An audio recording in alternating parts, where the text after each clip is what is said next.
Captain Eva Rostova felt more at home in the cramped cockpit of her A-10 Warthog than anywhere else on Earth. The plane was like her, stubborn, tough, and looked down on by those who preferred newer, flashier things the A-10 wasn't built for speed or elegance. It was a flying tank, built around a cannon that could tear through armor like it was tissue paper. Its official name was the Thunderbolt II, but everyone called it the Warthog. The name fit. It was ugly, loud, and brutally effective. Ava's squadron was a forgotten corner of Creech Air Force Base in the Nevada desert. Creech was the shiny new hub of the drone program. Unmanned aerial vehicles, the MQ-9 Reapers, were the future. They were sleek, quiet, and could be flown by a pilot in an air-conditioned room thousands of miles away. Next to them, Ava's squadron of aging A-10s, with their patched-up fuselages and oil-strict engines, looked like relics from a museum. The pilots of the new F-35s, the pride of the Air Force, certainly saw them that way. The F-35 was a marvel of technology, a stealth fighter that cost more than the entire A-10 program combined. Its pilots were the top guns, the chosen ones, and they never missed a chance to remind the A-10 crews of that fact. The unofficial leader of the F-35 clique was Major Frank Bulldog Miller. He was tall, handsome, with a movie star smile and an ego the size of a hangar. He walked through the briefing rooms like he owned them, his flight suit perfectly tailored, his boots gleaming. He saw Eva and her fellow Warthog pilots as little more than glorified truck drivers. "Morning," Rostova Miller drawled one morning, as Eva was getting coffee in the mess hall. His voice was loud enough for everyone to hear. "Still flying. That old pig. I'm surprised the mechanics can still find parts for it. Probably have to search on eBay." A few of the younger pilots around him snickered. Eva didn't rise to the bait. She just poured her coffee, her movements calm and deliberate.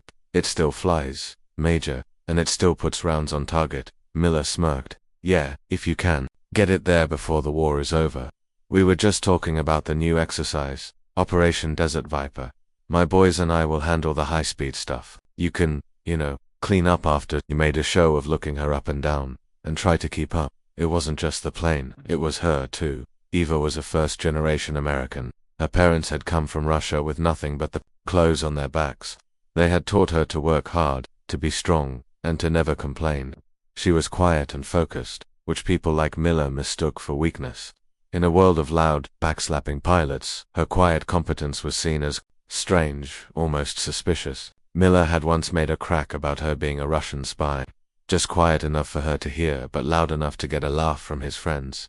She finished her coffee and walked out, the laughter of the F-35 pilots following her. She didn't let it show, but the words stung. They were like tiny needles, pricking at her armor. But her armor was thick. She had spent a lifetime building it. She found her refuge on the flight line, in the shadow of her plane. Her crew chief, Master Sergeant Sarge Peterson, was already there running a diagnostic on the port engine. Sarge was as old as the A-10s themselves, with a face like a wrinkled leather glove and hands permanently stained with grease. He had forgotten more about airplanes than Miller would ever know. "Don't let him get to you, Captain," Sarge said, not looking up from his work. He had a way of knowing what she was thinking without her saying a word. "I don't," Eva replied, running a hand over the rough skin of her plane. The cool metal felt reassuring. "Good," Sarge grunted.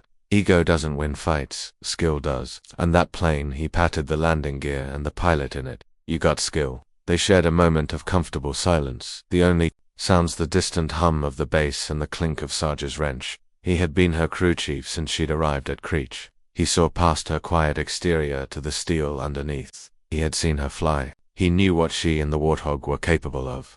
Later that day, the entire wing gathered for the main briefing on Operation Desert Viper.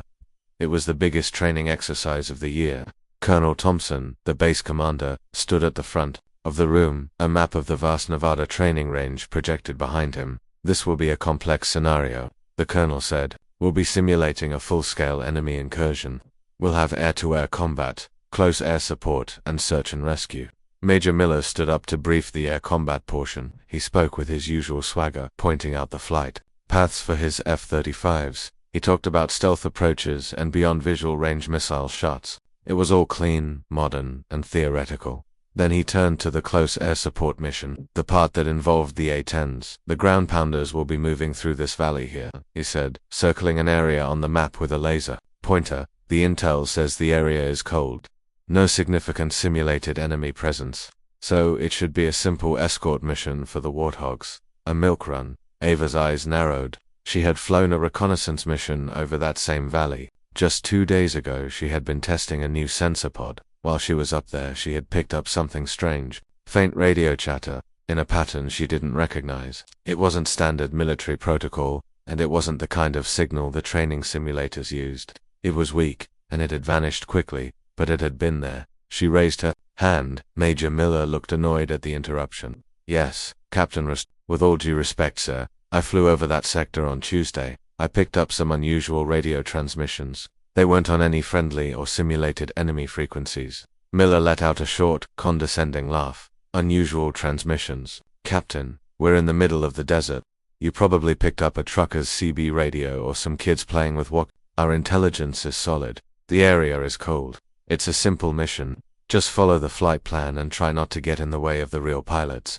The room filled with a low murmur of laughter. Eva felt her face flush with heat. She was being dismissed like a child. She looked toward Colonel Thompson, hoping he would intervene, but the colonel's face was neutral. He trusted his top pilot. Eva slowly lowered her hand, her jaw tight. She had reported what she found. She had done her duty, now she had to follow orders. But a cold knot of dread formed in her stomach. It was the same feeling she got when flying through a storm. A sense that something was wrong, that the air was charged with unseen danger. The briefing ended. The pilots began to file out, talking excitedly about the exercise. Eva remained in her seat for a moment, staring at the map. The valley Miller had called cold looked dark and menacing on the screen. She walked out to the flight line as the sun began to set, painting the desert sky in shades of orange and purple. The air was cooling, but the tarmac still radiated. The day's heat. Her plane was waiting, fully fueled and armed with dummy munitions for the exercise. Sarge gave her a thumbs up from the ground. She climbed the ladder and settled into the familiar embrace of the cockpit. The seat was worn. The instruments were analog dials instead of fancy touchscreens, but everything was exactly where it should be. This was her domain. Here she was in control. She began her pre-flight checks, her voice a low, steady murmur as she went through the long list. Each flip of a switch, each turn of a knob, was a ritual she had performed 1,000 times. The disrespect in the briefing room, the major's mocking words, all of it faded away. There was only the mission. There was only the plane. As she taxied toward the runway, she glanced over at the line of sleek F-35s, their pilots giving each other fist bumps. They looked like a team of all-stars heading to the championship game. She was the lone wolf, in her old, ugly plane. The tower cleared her for takeoff. She pushed the throttles forward, and the 2 massive engines on her back roared to life. The Warthog surged down the runway, powerful and determined. As she lifted off the ground and climbed into the vast, darkening sky, she couldn't shake the feeling that they were all flying into a trap, and the one person who saw it coming had just been told to be quiet and stay out of the way. The night air over the Nevada desert was cool and clear. A million stars glittered in the blackness, so bright they seemed close enough to touch. Down below, the landscape was a sea of shadows, broken only by the occasional lonely light of a ranch house. For Operation Desert Viper, the training range was kept completely dark, simulating a hostile territory where any light could draw enemy fire. The first phase of the exercise belonged to Major Miller and his F-35s.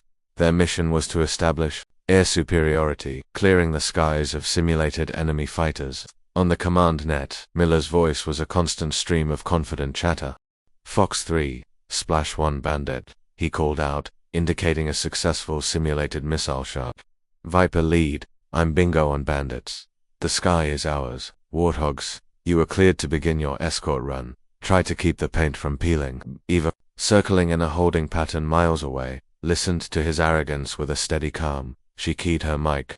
Hog 1, Roger. Proceeding to escort Convoy Guardian, she banked her A-10 and descended toward the valley. Below her, a line of Humvees and trucks, their headlights off, crawled along a dirt track.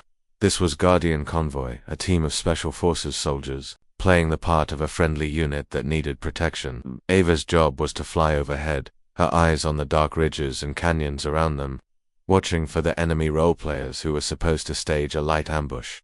The Warthog was made for this kind of work. Flying low and slow, Eva could see details on the ground that the fast-moving F-35s would miss in a blur as she scanned the terrain, her gaze sweeping back and forth. The new sensor pod Sarge had installed gave her an edge. cutting through the darkness with infrared and thermal imaging. For the first hour, everything went according to the script. The valley was quiet, just as Miller had predicted. Eva began to wonder if maybe she had been wrong, if the radio chatter she'd heard had been nothing. Then, she saw it, a flicker of movement on a ridge to the north. It wasn't the heat signature of an animal, it was a vehicle, partially hidden behind a rock outcropping. Strange. The exercise plan called for the ambush to come from the south. Guardian lead. "This is Hog 1, she said into her radio. "I have eyes on a possible unscripted target, North Ridge, grid coordinate." Before she could finish, the radio hissed with static. Her communications went dead. At the same time, her threat warning receiver screamed to life. It wasn't the tone for a simulated missile lock. It was the high-pitched, frantic wail of a real, active threat. Down below, the valley erupted in chaos. Bright flashes of light blossomed near the convoy. These weren't the blank firing weapons of role-players. They were real explosions. The ambush was real. Ava's training took over. All thought vanished, replaced by pure instinct. She slammed the throttles forward and rolled the A-10 into a steep dive, her thumb moving to the weapons control panel. But her weapons were dummies, useless lumps of concrete hanging from her wings. She was a sheepdog without teeth, watching the wolves tear into her flock that she could only watch. She flew a tight circle over the convoy, her cockpit filled with the useless blare of the warning receiver.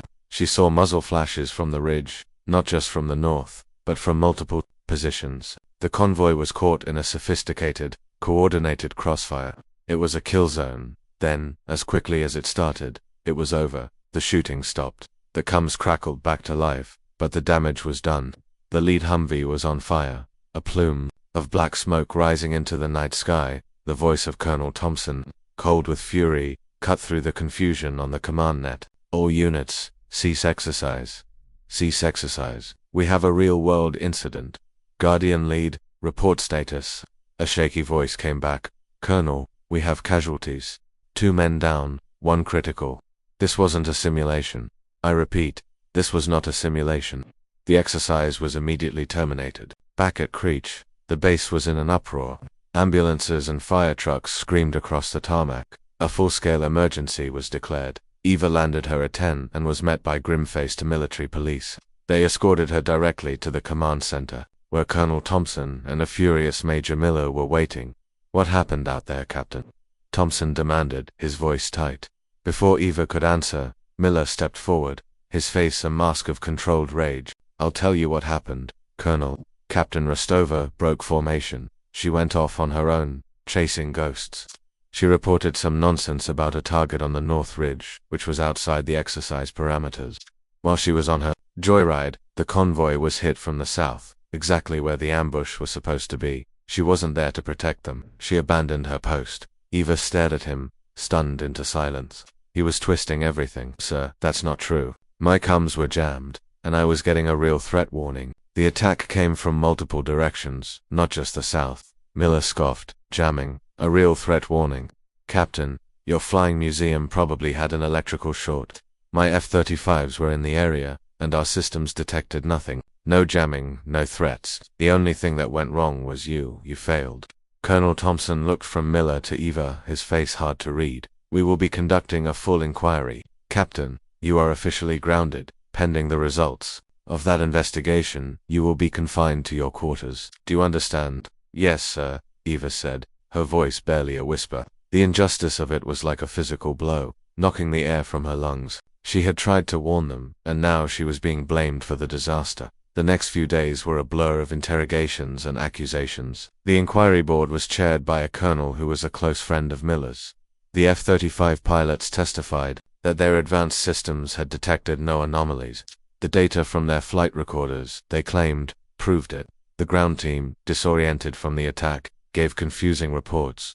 Miller's testimony was the final nail in her coffin. He presented a neat, tidy version of events where every fault lay with Eva. He painted her as an unreliable pilot, a lone wolf who couldn't follow orders, whose obsession with a phantom threat had led to the deaths of 2 soldiers. The board didn't even ask to see the data from her A-10 sensor pod. When she tried to bring it up, they dismissed it as irrelevant.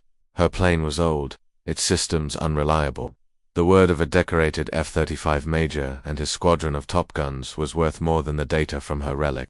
She was a scapegoat. It was the easiest solution. Blame the quiet girl with the Russian name and the old plane. It protected the reputation of the F-35 program and its star pilot. It closed the book on a messy incident.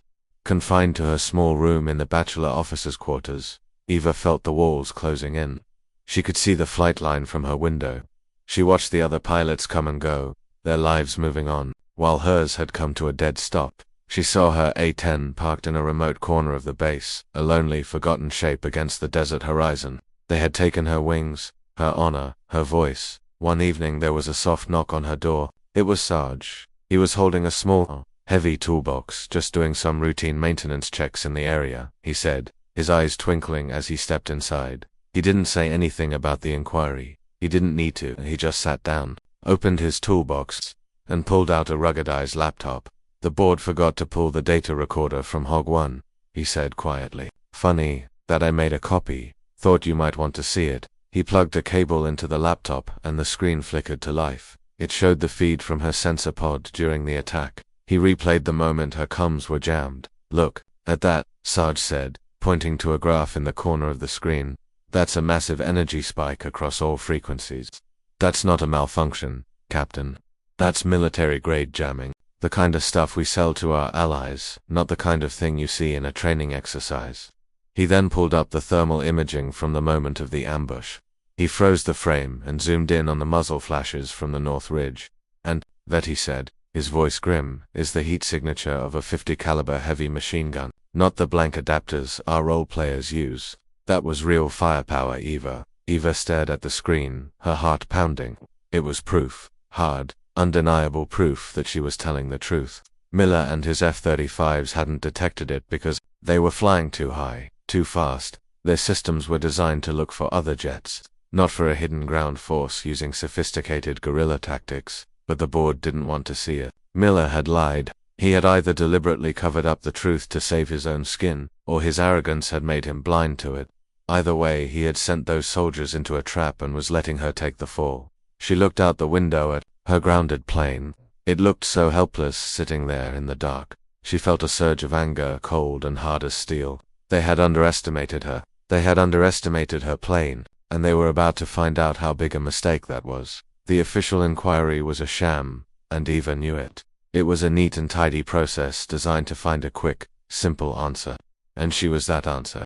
But sitting in her small room with Sarge, looking at the raw data from her own plane, Eva felt the first flicker of hope. They couldn't silence the truth if she could find a way to make it heard. Her official access to base systems was revoked. She was a pariah, watched and whispered about, but Sarge was her ghost in the machine. He was a master sergeant, a rank that came with decades of experience and a network of contacts that ran deeper than any official channels. He was a man who knew how things really worked, who knew which supply clerk owed him a favor, which IT guy looked the other way for a box of donuts. We need to analyze that radio chatter you heard before the exercise, Sarge said, leaning over the laptop. If the ambush was real, then that chatter was real too. The problem was, the recording was buried in her plane's data logs, which were now evidence in the official investigation.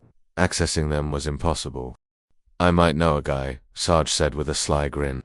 Sergeant Riley over at the comms shop. I helped him rebuild the engine on his classic Mustang last year. He owes me. 2 nights later, Sarge showed up at Ava's door with a small digital audio file on a thumb drive. Riley says he was just recalibrating the archives and this file accidentally got copied. Accidents happen. They spent hours listening to the recording. It was mostly static, but underneath it there was a faint, distorted voice speaking in short, coded bursts. It wasn't any known military or civilian protocol. It sounds like a numbers station, Eva murmured, remembering stories from the Cold War about spies receiving coded messages over shortwave radio, or like someone who doesn't want to be understood, Sarge added. Ava's mind began to race, connecting the pieces. A sophisticated ambush with military-grade weapons and jamming technology, coded radio transmissions, a location that was supposed to be cold and unobserved. This wasn't a random act of violence. This was planned. This was professional. They were using our exercise as a dress rehearsal, Eva said, the realization dawning on her. They knew the convoy would be there. They knew our response times. They were testing their tactics, their equipment, against a real military unit. The thought was chilling. Who were they, and what were they preparing for? Armed with this new theory, Eva knew she had to try the official channels one more time. She couldn't let this go. Lives were at stake. She requested a meeting with Colonel Thompson, presenting it as a personal matter regarding the inquiry. To her surprise, he agreed. She walked into his office feeling a mix of dread and determination. Major Miller was there, standing beside the colonel's desk like a loyal guard dog. It was a setup. Captain Rostova, Colonel Thompson began, his tone cold and formal.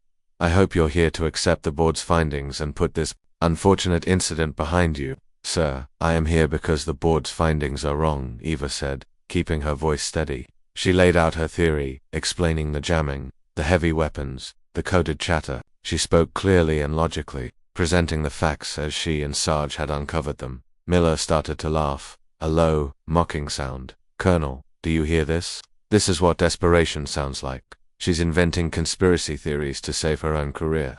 It's pathetic. Major, I have the data from my sensor pod, Eva countered, her eyes flashing with anger. It proves the jamming. It proves the weapon signatures. Miller's smile vanished. He took a step forward. Your data from that flying junk pile is worthless.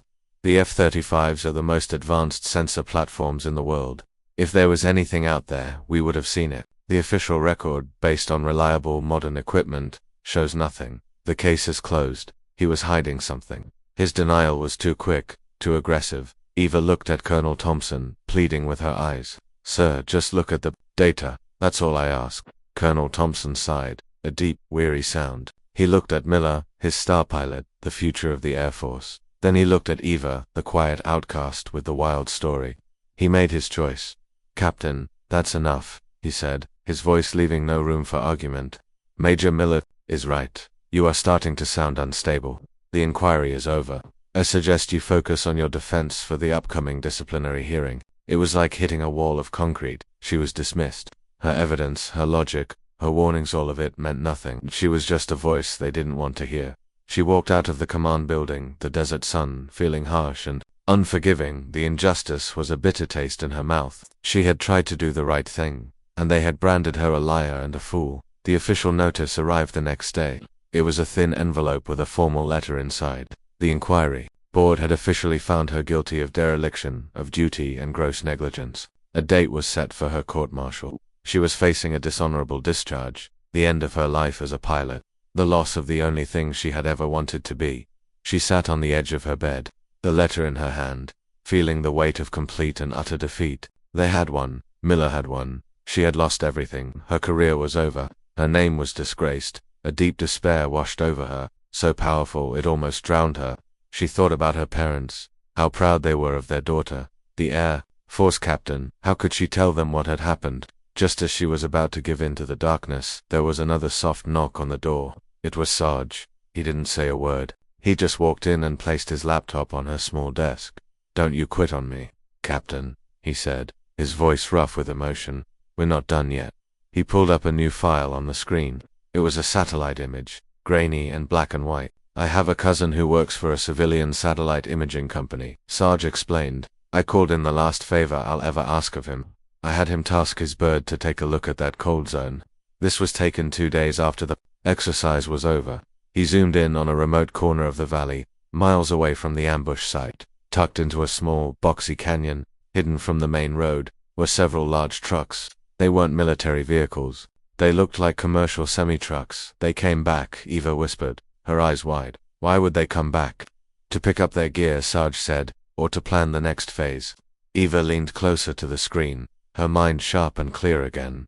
The despair burned away by a new surge of adrenaline. The trucks were a loose thread, a mistake. The enemy wasn't gone. They were still out there, and they had left a trail. She looked at Sarge, a silent understanding passing between them. The official channels were closed to her. Her career was already over. She had nothing left to lose. But the people on this base, the men and women who had scorned her and laughed at her, were living on borrowed time. They were sitting on a powder keg, and she was the only one who could hear the fuse burning. The following Saturday felt strangely quiet on the base.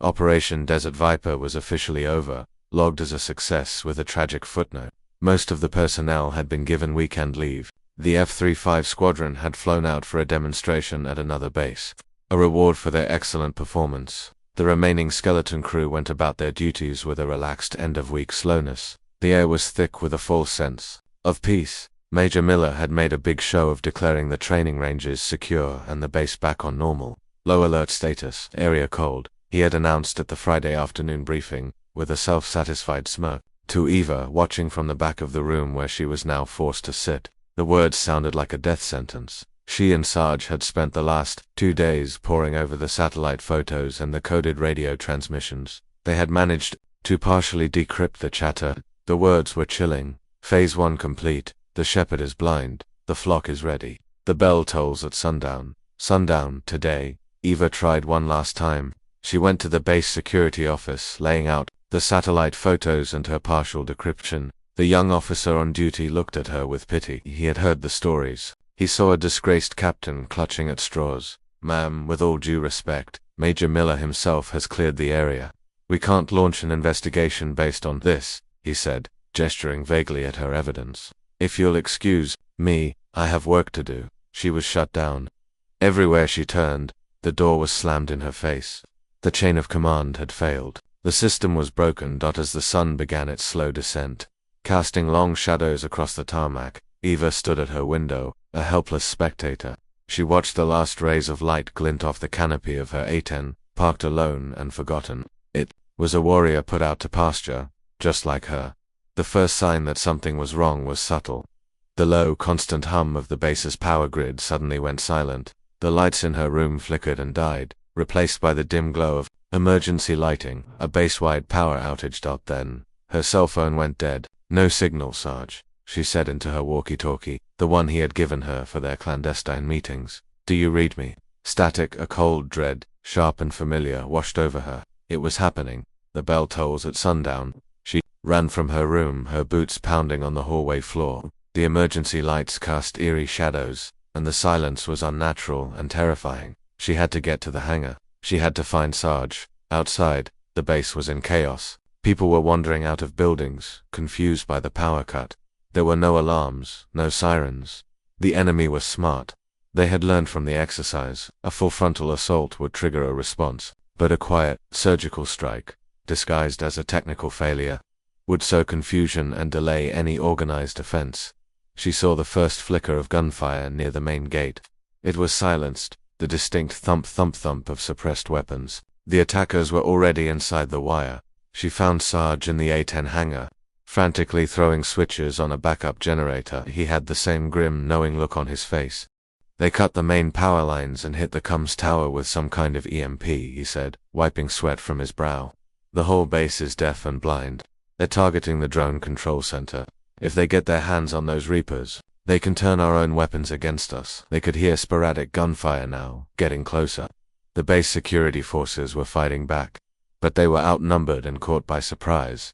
Eva looked at Sarge, her mind a whirlwind of fear and fury. They were the only two people on this entire base who knew the full truth of what was happening. Everyone else was reacting to a ghost. She looked past him, at the hulking shape of her A-10. It was her plane, her responsibility. In her mind, she was still its pilot, grounded or not. A decision, hard and absolute, crystallized in her mind. She had already been stripped of her career, her reputation, her honor. They had left her with nothing. And a person with nothing to lose is a person you should fear, Sarge, she said, her voice low and steady, filled with a terrifying calm. Get my plane ready. Sarge stared at her for a long second. He saw the fire in her eyes. He saw the pilot she was, the warrior she had been trained to be. He didn't question her, he didn't hesitate. He just nodded. What do you need? Everything, she said. Live munitions, full combat load, Hellfire missiles, rockets, and a belly full of 30mm, the works. What followed was a masterclass in improvisation and sheer bloody-minded determination. The automated fueling systems were down. Sarge hotwired a fuel truck and drove it into the hangar himself. The digital munitions loading systems were offline. He and Eva used manual cranks and sheer muscle to hoist 1,000-pound bombs onto the wing pylons. Their hands raw, their bodies screaming with effort. It was an unsanctioned, illegal rogue act. If they survived, she would be caught and sent to prison for life. But the thought barely registered. The lives of the people on this base, the very people who had scorned her, were on the line. That was the only thing that mattered. They worked in the semi-darkness of the hangar, the sounds of battle growing ever closer. A stray bullet pinged off the metal roof. They're heading for the main munitions depot. Sarge yelled over the noise of the generator. If they get in there, they'll blow this whole base off the map. Almost there, Eva grunted. Securing the last missile onto its rail, she scrambled up the ladder into the cockpit. The familiar smell of hydraulic fluid and worn leather was the most comforting thing in the world. She strapped herself in, her hands flying across the console, flipping switches from memory. The internal battery was dead. Sarge, I need power, she yelled. Sarge ran to the external power cart, a small generator on wheels, and plugged a thick cable into the side of the A-10. The cockpit flickered to life. The dials glowed, the screens lit up. It was like waking a sleeping giant.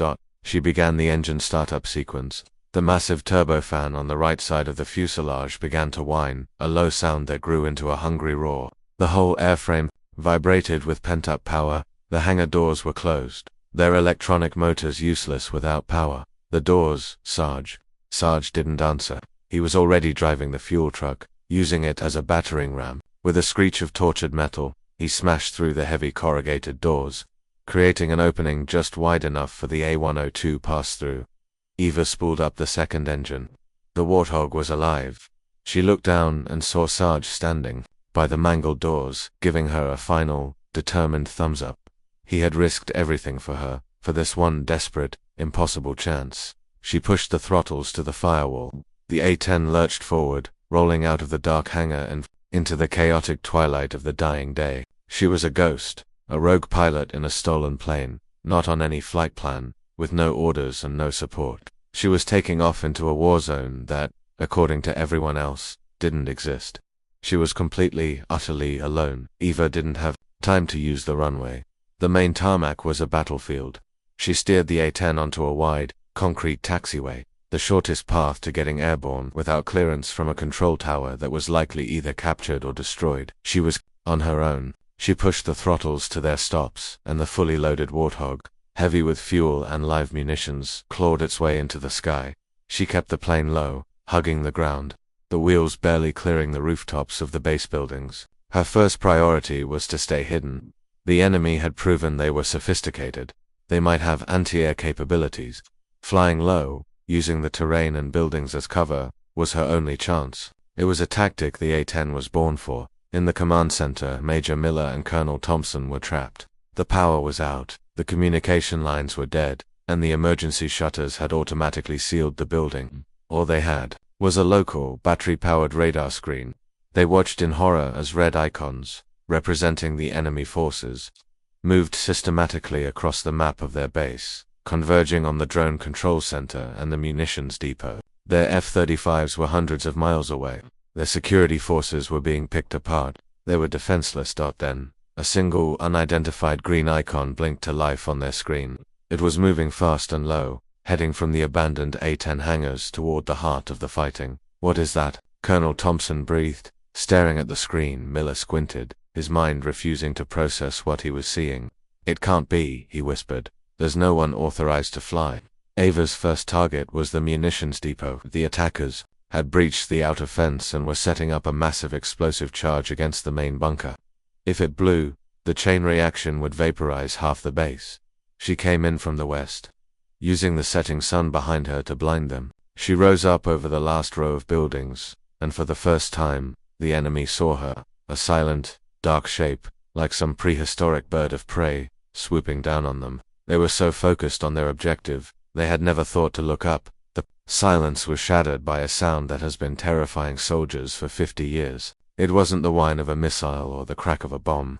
It was the sound of the A-10's main gun, the GAU-8 Avenger, firing for the first time. It was a deep, guttural roar, like the sky itself was being torn in half. Brera taught, a stream of 30mm armor-piercing incendiary rounds, each the size of a milk bottle, slammed into the enemy position. The truck carrying the explosives vanished in a ball of fire. The soldiers around it were simply erased. Eva pulled up, banking hard. Small arms fire pinged harmlessly off her plane's titanium-armored cockpit, the bathtub, as pilots called it.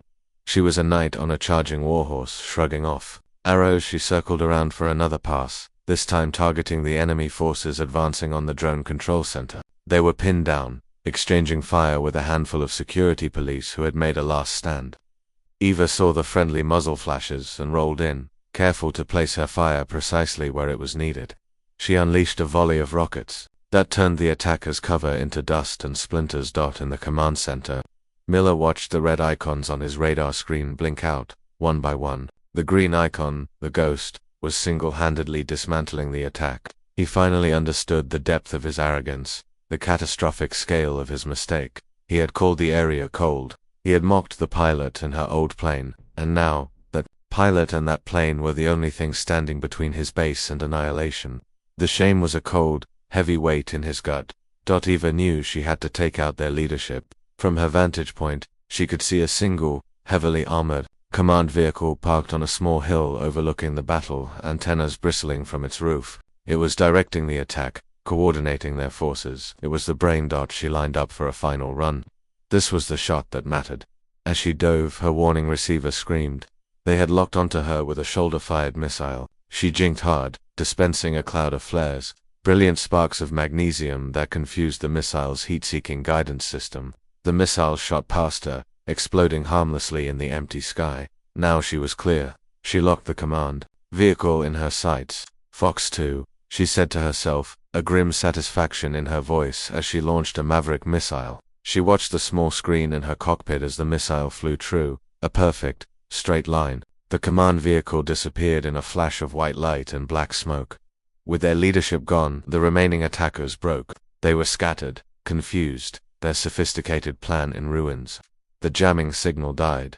Suddenly, the airwaves crackled to life. Mayday, mayday, mayday. This is Creech Air Force Base. We are under attack. A frantic voice from the command center yelled into the void. But the attack was already over. The threat was gone. Eva circled the base one last time, a silent guardian watching over her flock. The fires were burning, but the gunfire had stopped. She saw the flashing lights of local fire trucks and police cars racing toward the base from the nearby town, the cavalry arriving after the battle had been won. Her fuel gauge was blinking red. Her plane was battered, scarred with bullet marks, but its heart was still beating strong. She landed on the main runway, the Warthog's tough landing gear absorbing the impact with a familiar groan. As she taxied toward her hangar, she saw a crowd gathering. It seemed like every person left on the base was there, their faces illuminated by the flashing lights of the emergency vehicles. They stood in silence, watching her. She shut down the engines, the sudden quiet almost as shocking as the noise of the battle. She unstrapped herself and climbed out of the cockpit, her body aching, her ears ringing. She stood on the wing of her A-10, exhausted, and looked at the sea of faces. Colonel Thompson was at the front, his face pale with shock. Beside him, Major Miller stood with his head bowed, unable to meet her gaze. The full truth came out in the days that followed. The command vehicle Eva had destroyed contained not only the enemy leader, but also a laptop with all of their plans. They were a well-funded domestic terror cell with a simple, terrifying goal: to seize control of the drone fleet and use it to attack cities across the United States. Their inside man was a disgruntled communications officer who had fed Miller the false intelligence and helped him falsify the data that had grounded Eva. He had ensured the base would be vulnerable, that its best assets would be gone, and that the one person who suspected the truth would be silenced. He was found, trying to flee the base, and was taken into custody. Major Miller was formally charged, and faced a court-martial for gross negligence and falsifying a report. His career was over. Weeks later, in a formal ceremony on the main tarmac, Eva stood at attention. Her dishonorable discharge was expunged from her record. Colonel Thompson pinned the Air Force Cross, the second highest award for valor, onto her chest. Captain Rostova, he said, his voice thick with emotion for the entire base to hear. You demonstrated a level of courage and skill that goes above and beyond the call of duty. You ignored the risks to your own life and career to do what was right. You saved us all. After the ceremony, Eva walked back to her A-10. It was being repaired, its scars a testament to the battle they had shared. Sarge was there, polishing, a spot on the nose cone, a slow, proud smile on his face. Told you, he said, not looking at her. Ego doesn't win fights, skill does. Eva ran her hand over the Warthog's rough, familiar skin. She had her honor back. She had her wings back. She had earned her justice, not in a courtroom, but in the sky, alone. In the cockpit of the old, ugly, beautiful plane that everyone had underestimated. The area was finally, truly, cold. And the Warthog, the silent guardian, stood ready, just in case it ever got hot again.